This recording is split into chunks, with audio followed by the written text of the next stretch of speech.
Today is Tuesday, the 26th of September 2017. It is block height 487,090. And today, guys, let's take a look back at our premiere season, season one. And we want to really just today reflect on what was quite a spontaneous kind of pilot show. One day we were in the Bitcoin Mumble chat room and we were bemoaning fake news. And we just thought, why don't we start our own YouTube channel? I think there was, even before, a nascent place right here. And it was really, I think, the thought child of Shinobi and Mr. Hoddle Aknix. So guys, let's take a look back and reflect on some of the improvements and suggestions that we've had from the audience. And maybe we were also talking just before we came on air last few hours about maybe taking some time out, like a week or two. So we've got with us today Shinobi. Hola. Hello. And Rick. Hey, everybody. Responsible for all the artwork, fabulous artwork. Janine. Hi, everyone.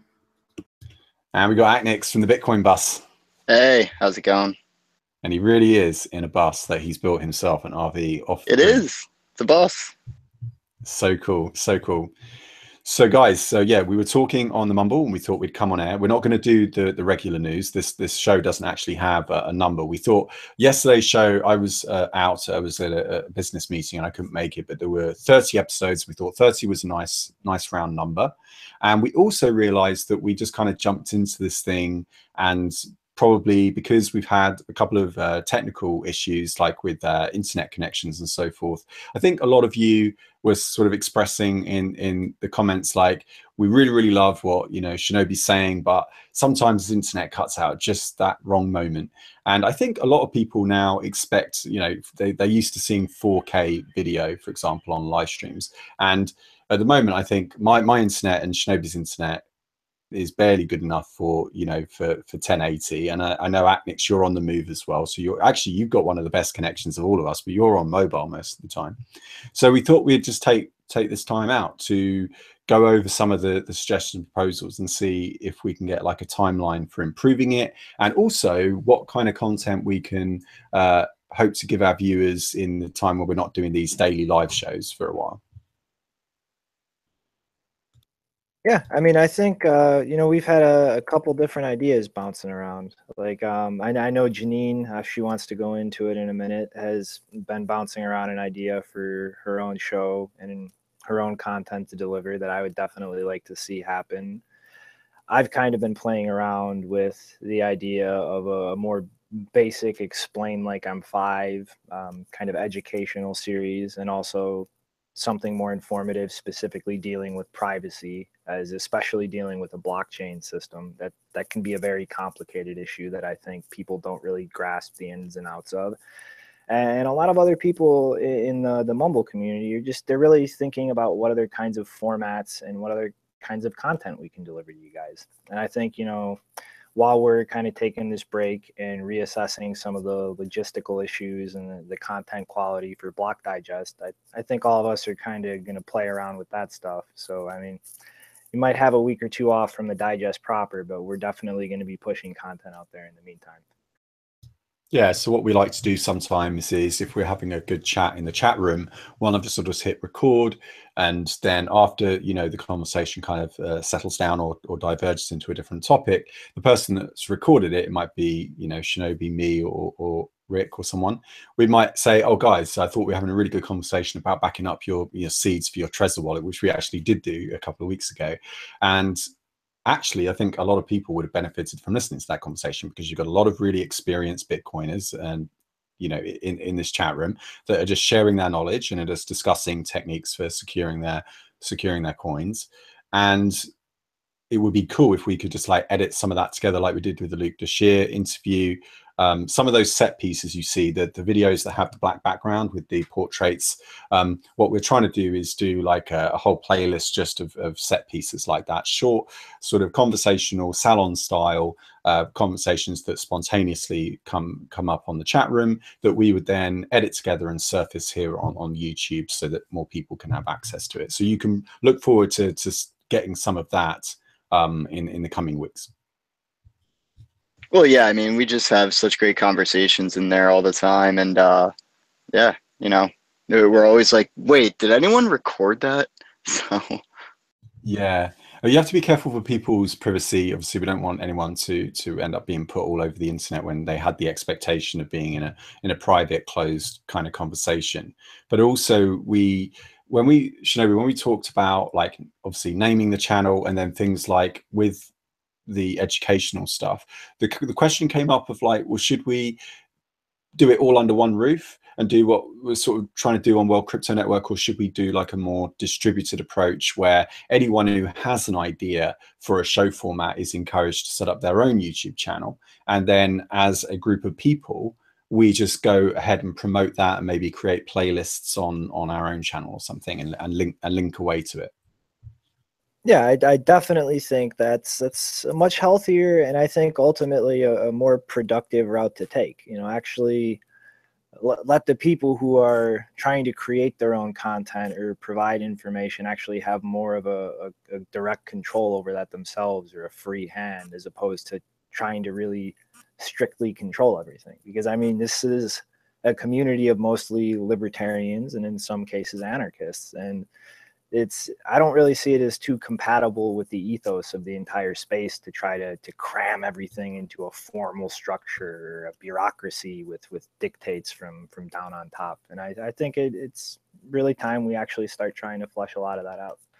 Yeah, we got to talk the talk, or walk the walk. Which is it? Walk the walk. That's it. We got to walk the walk. And to anyone who might say, well, be realistic, you know, you need top-down control. It's not a case of either or, though, because the people that have their own YouTube channels that choose to do their own show formats still do have top-down control. It's just heterarchical rather than hierarchical.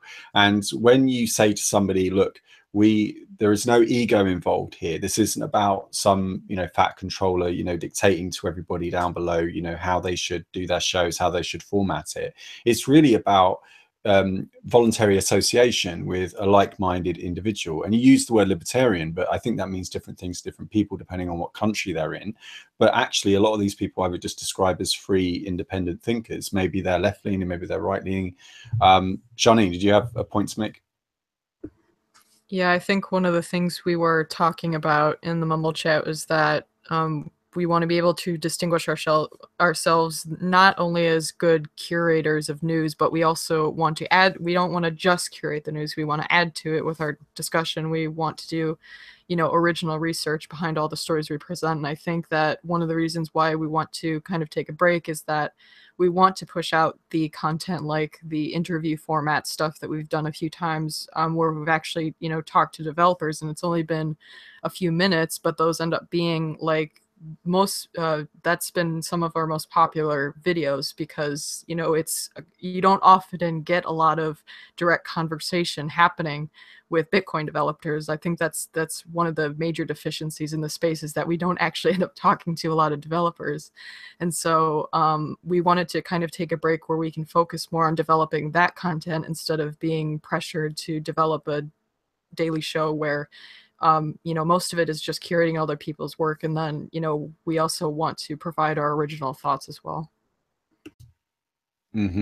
So I did have some thoughts on that, if the panel will allow me, which is that you've really got to think about the value add, right, as a presenter on a show like this. I started this whole season with the gambit. What is the difference fundamentally between a chat room and a YouTube channel?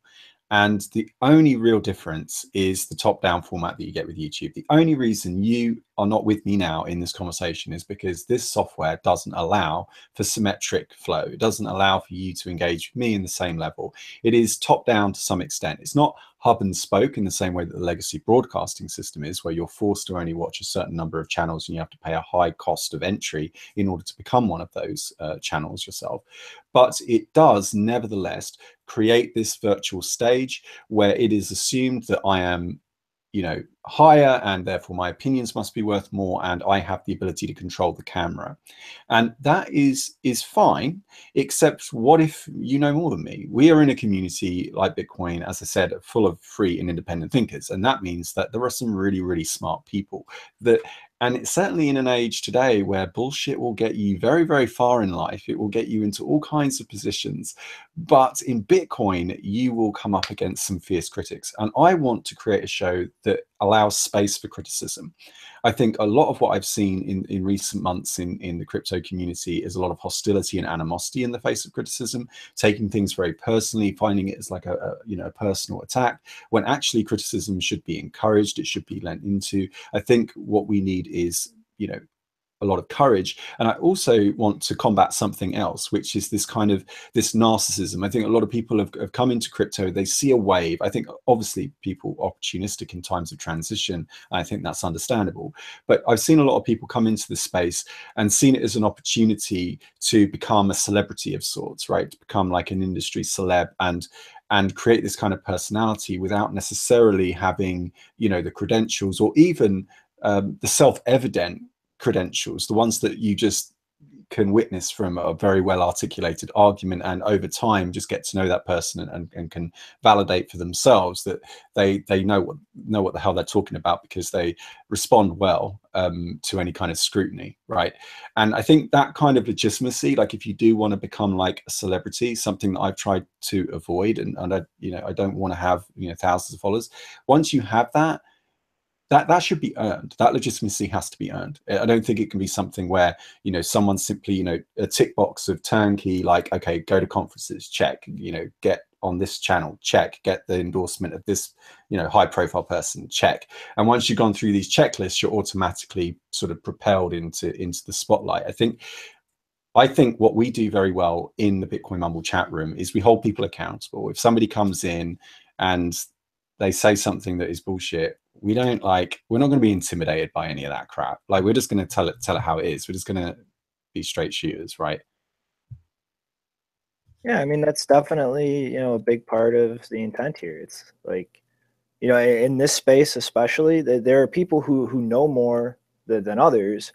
But honestly speaking, outside of a very few individuals, there are no experts here. Like, we're all learning together. And when people try to falsely present themselves as an expert, when there really is no measurable difference in the knowledge or understanding between the people they're engaging with, that's something that should be called out. It's something that should be equalized. And I think personally, at least, that's something that I very much strive to do with my actions in this space. Yeah, that's right. It's really about battling that narcissism and that sort of need for attention and dominating a particular. We talk before. I think Beauty Bubble mentioned the notion of time sharing, which in broadcasting is a concept where when you have a show, each panelist has a good fair share at the time on air, on screen. As the host, I think some of the feedback, maybe I've talked a bit too much, and actually in some episodes I haven't talked very much at all. But we definitely want to be able to create, when we come back, let's speak positively about this particular show format. When we come back, we should be better at making sure that each panelist has certainly been given the allotted time, that they have an equal share at it. And we can be flexible on the show length. We've tried to keep it between 30 minutes to 60 minutes. Sometimes they've overrun. But I'm happy to, as the host, allow the show to overrun a little bit if it's so that we can explore a really important topic. And I think one of the things that we mentioned was sometimes, people kind of run on too long. They have lots of run-on sentences. Sometimes, in the past in my career, people have can tend to grandstand a little bit. And when we see that happen, all we're asking really is the panelists be self-aware. And if you feel like you're talking for too long, like right now, just be aware of that fact and try to make yourself open to interruption from somebody else. So someone interrupt me. Yeah, I'll go ahead and interrupt you right now. Just talking about the Bitcoin Mumble and what we're doing in there. I think everybody should at least try and come in there. If you're watching the video and you're wondering, well, these guys are taking a hiatus, what am I going to do? Come into the Bitcoin Mumble. We'll be in there. We'll be talking, like Shinobi said. We'll be doing some interviews in there, and we'll be talking to some people. And it's nice to get in there and communicate with people that are knowledgeable in this field. And like Chris said, we're not experts. We're all trying to keep everybody together here, and a big part of that is communication. And you know, I think that the Bitcoin Mumble is a great place for that communication. So, you know, please stop by. Yeah, so the link is in the description below. Like I say, I will endeavor to try and get a better internet connection. It may not be until November, you know, probably the latter part of November, but I will be in Germany next month for at least half of the month. So I will have better internet when I'm there than where I currently do. And we're certainly going to be, you know, with you on the YouTube channel, uploading recordings from the chat. Now, in terms of like other shows, we talked about, there was an educational one that we were thinking about, and I think Steve is working on something. He's got a title idea. And what Steve wants to do, he's Lab Bitcoin in our chat room. And also, guys, if you've been following me for a while, you'll know Steve from previous videos. He was working with me on the Full Node project. He did a lot of the Python library stuff for the Git repo. And he wants to do some basic tutorials on setting up a full node. Obviously, we've got that material out there, but do some more reprisals of that, and then show people actually how to interact with the daemon, the Bitcoin daemon. Actually, you know, you're putting in using some Python scripts and doing some basic functionality at quite a low level, and actually get into the command line and try to get people more involved at that entry level. Because at the moment, educational material in crypto is a little bit mixed. I mean, there's some really good stuff out there, but it's often the best stuff is quite in depth, and it requires quite a lot of upfront knowledge. But there isn't very much for beginners.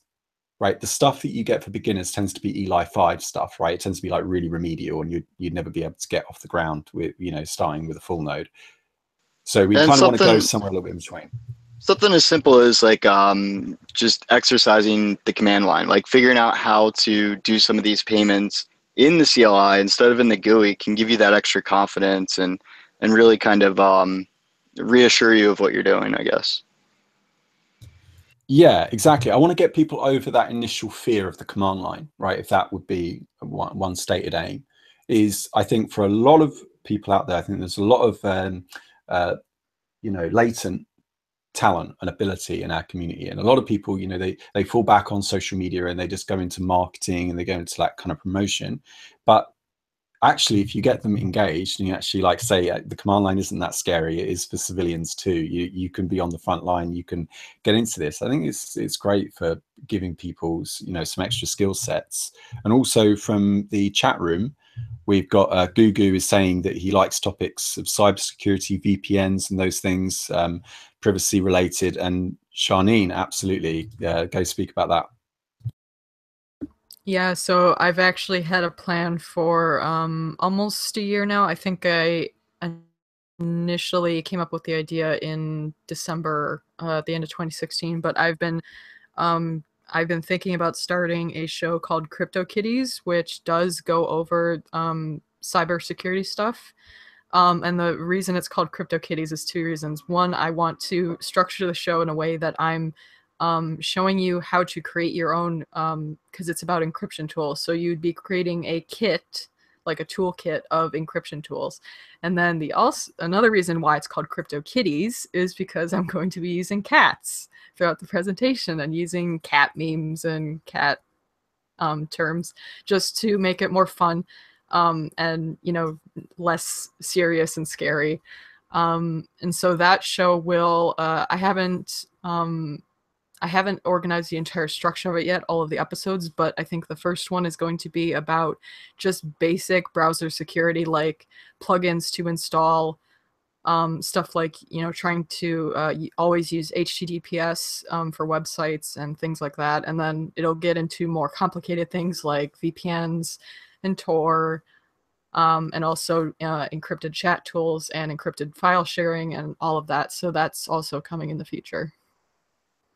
Yeah, that'd be really cool. Like, just give people like basic web hygiene or internet hygiene. The things they should be learning when they're young. Yeah, indeed. Yeah, get them when they're young and get people into, like, you know, the right attitudes and the right frame of mind. And also we should probably do stuff on coin mixing, anonymity techniques, that kind of thing, because I think Bitcoin, we've been talking today about Mimblewimble and that upcoming stuff. But in the meantime, you know, how do people anonymize their transactions? That would be cool. So the other thing that we mentioned, Shinobi, maybe you could talk a bit about this, is potentially hosting a lot of these videos on IPFS, because that's something that's fairly simple to do already, right from the get-go. Yeah, I mean, you know, obviously we started out on YouTube, and I guess for, you know, the short to medium term, that's where this show and most of our content's going to be hosted. But it's longer term. I think most of us in the Mumble are on the same page that we want to migrate away from a big service run by a company like Google, where they effectively have all the keys, they have all the content, you know, everything is going through them. And if we can actually get a gateway platform where people could interact with a different back end like IPFS, you know, through a web browser or something that's aesthetically the same as dealing with a service like YouTube, it would be a really fantastic thing to try to pioneer. I mean, actually have the content out there in a distributed way where it can't be taken down. It can't be shut away from the users who want to view it. And I think it should be pretty obvious why in this space that's something that we definitely want to move towards in the long term. Yeah. So then the value add, really going back to my point about, you know, you need to have a value add. Like if you look at the work like Ben Brown or, you know, Louis Cole, these are travel vloggers on YouTube that are producing really rich 4K content, you know, outstanding photography of beautiful places all around the world, beautiful locations. Okay, the value add there is I give you a subscribe and I pay you with my attention, and attention is scarce. We've all got the same number of hours in a day, and I'm giving, you know, Ben Brown my attention, and with that he can do as he pleases. He can bank it, not have any advertising, no monetization, and just try to get his numbers up and grow, or he can enable advertising, and or YouTube can decide to maybe not give me the ads but take some of my personal identifiable information, you know, my browsing habits, that kind of thing, and other sort of Google owned real estate. But how can you say, what's the value add for a channel like ours, right? We're not delivering 4K content and beautiful photography of, you know, the Antarctic or something. But so what we have, but you're still giving us the same payment, right? You're still giving us a subscribe, you're still giving us your time, which is scarce. And really the only thing that gives us value is, I think, insight. So rather than just like reading out CoinDesk articles, we have to give you something behind the headline. We have to tell you what's really going on here, and what are the people that are, you know, quote unquote experts by their own validation, by their own ability to demonstrate to you self-evidently that they are experts through their discourse and their use of logic. And really the other thing is curation. So I think it's two things. So it's insight and it's curation. It's the ability to frame a narrative and to say, okay, these are the stories you need to be paying attention to, because when you come into crypto, it's big, there's a lot going on, it's very, very noisy, it's hard to know what you should be focused on. Whilst at the same time trying to be responsible with that, right? Not deliberately trying to close off your news outlet and make you think, right, this is all you need, this is a one-stop shop, this is your kind of, you know, final story. What we want to do is link away to other things, and actually we want you to go, we want you to leave, we want you to come, we want you to enjoy your time, and then we want to be able to send you off on interesting quests.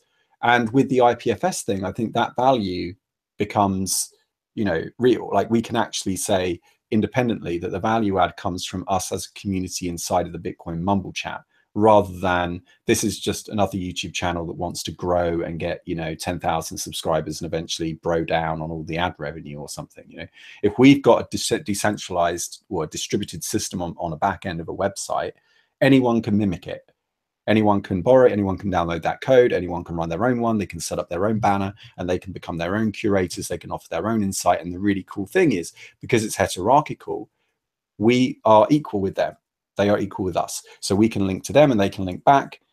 And it doesn't become this kind of, you can still have a similar experience to YouTube. You can still see the videos and actually watch them in a browser, but you're not kind of locked into YouTube as a platform, which means they can't, you know, decide, okay, you've criticized Google, we're going to shut down your funding, you're not going to let you monetize anymore. Oh, you forgot to tick the box that said there were no commercial considerations in this video, you didn't tell your audience that you were being sponsored blocks. That video is off. You're not going to get your monetization anymore. We don't want these kind of arbitrary kind of risks coming at us.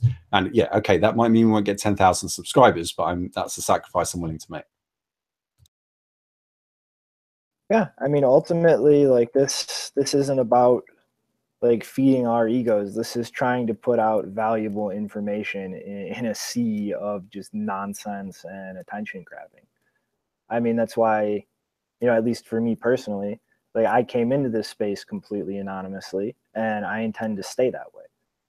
And this is what I'm here for, to see this ecosystem grow. And in order to really do that, you need actual substantial information out there, because this is ultimately individual actors making individual choices that either lines up to a functioning ecosystem and system or doesn't. And in order for that to really line up the right way, people really need to have a sense of what's going on and how things work.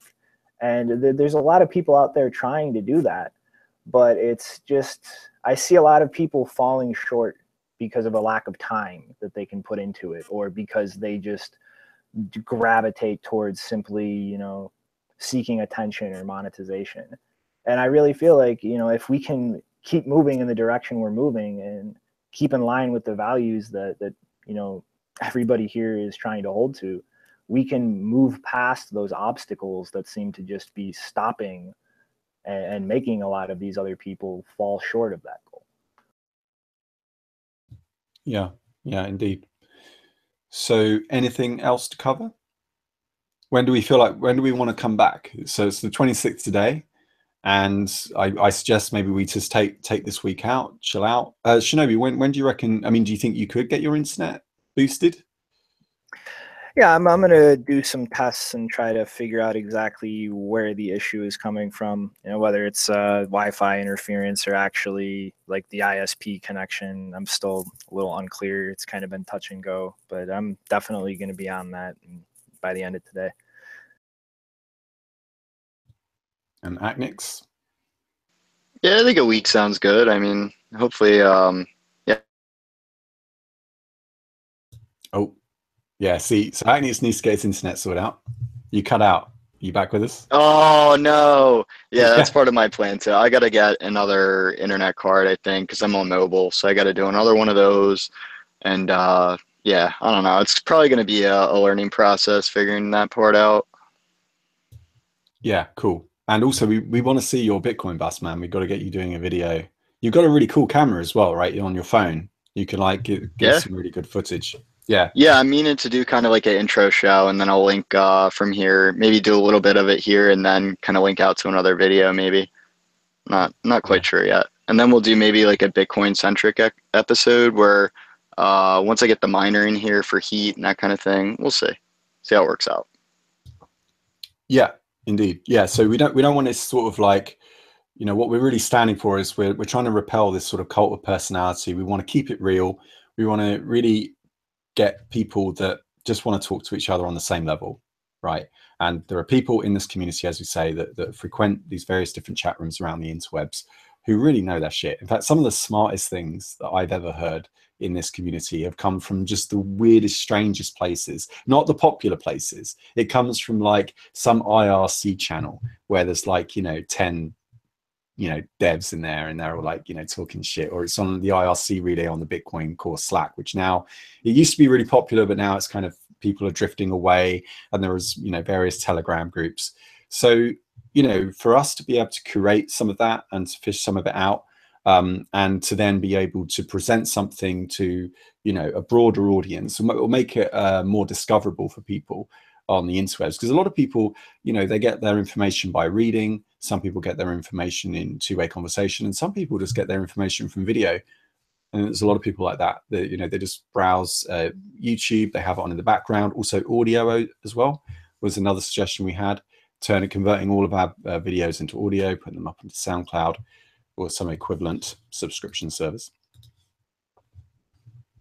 Yeah, and definitely one thing I think we're going to do, if you guys want to keep an eye out on the Twitter, I think in the interim of this week, we're still going to be at least like curating news sources and pushing things out, hopefully on a daily basis. So you can at least have an idea of what we would consider important if you still want to keep up with, I guess, our perspective on the news. Yeah, one of the things I'm going to be doing is going back through all the episodes and pulling out like the best moments or the best quotes, and either tweeting them out, maybe putting them into a document. We'll see. And just one more thing with the Twitter is, like, you know, if there's something going on where we need to make a meme of it and push it out, I'll be sure to get that out there to us. Yeah, Awesome. The memology is really high in the Bitcoin Mumble. We've got some meme experts who are really good at making them, understanding them. Yeah, so it's all about that memetics.